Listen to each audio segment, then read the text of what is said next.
7 ಕೋಟಿ ಸೈನ್ಯದ ಒಡೆಯ ಮೈಲಾರಲಿಂಗ. ಯಾರಿ ಮೈಲಾರಲಿಂಗ?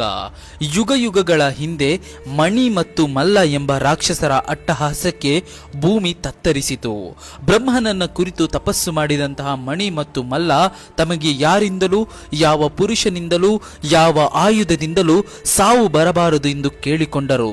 ಅದರಂತೆ ಬ್ರಹ್ಮ ವರವನ್ನ ಕೊಟ್ಟಾಗ ಮಣಿ ಮತ್ತು ಮಲ್ಲರ ಅಟ್ಟಹಾಸಕ್ಕೆ ಭೂಮಿಯೇ ಕಂಪಿಸಿತು. ದೇವತೆಗಳ ಮೊರೆ ಕೇಳಿ ಕೈಲಾಸದಿಂದ ಇಳಿದು ಬಂದ ಉಗ್ರರೂಪಿ ಅವನೇ ಮಾರ್ಥಾಂಡ ಭೈರವ, ನಮ್ಮ ಹೆಮ್ಮೆಯ ಮೈಲಾರಲಿಂಗ. 7 ಕೋಟಿ ದೇವತೆಗಳ ಸೈನ್ಯ ಕಟ್ಟಿ ಶೌರ್ಯದ ಸಾರಥಿಯಾಗಿ ಯುದ್ಧಕ್ಕೆ ನಿಂತಾಗ ದಶದಿಕ್ಕುಗಳು ಕಂಪಿಸಿದವು. 7 ಕೋಟಿ 7 ಕೋಟಿಗೌ ಹರ ಹರ ಮಹಾದೇವ ಎಂಬ ಜಯಘೋಷ ಮುಗಿಲು ಮುಟ್ಟಿತು. ಮೈಲಾರಲಿಂಗನು ತನ್ನ ದಿವ್ಯ ಖಡ್ಗದಿಂದ ಮಣಿಯ ಶಿರಚ್ಛೇದನವನ್ನ ಮಾಡಿದನು. ತನ್ನ ಅಣ್ಣನ ಸಾವು ಕಂಡು ಹುಚ್ಚನಂತಾದಂತಹ ಮಲ್ಲನು ಯುದ್ಧಕ್ಕೆ ಮುಂದಾದ. ಅವನು ನೇರವಾಗಿ ಮೈಲಾರಲಿಂಗನ ಮೇಲೆ ಗದೆಯನ್ನ ಬೀಸಿದನು. ಆ ಭೀಕರ ಏಟಿಗೆ ಮೈಲಾರಲಿಂಗನು ಸ್ವಲ್ಪ ಹಿಂದೆ ಸರಿದನು.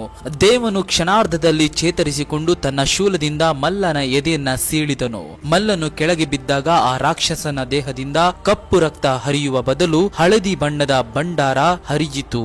ಯುದ್ಧ ಮುಗಿದ ನಂತರ ಮೈಲಾರಲಿಂಗನ ಶೌರ್ಯವನ್ನ ಕೊಂಡಾಡಲು 7 ಕೋಟಿ ಸೈನ್ಯದ ಗೊರವರು ಕರಡಿ ಚರ್ಮದ ಟೋಪಿ ಧರಿಸಿ ಡಮರುಗ ಬಾರಿಸುತ್ತಾ ದೇವನ ಸನ್ನಿಧಿಯಲ್ಲಿ ನಿಂತರು.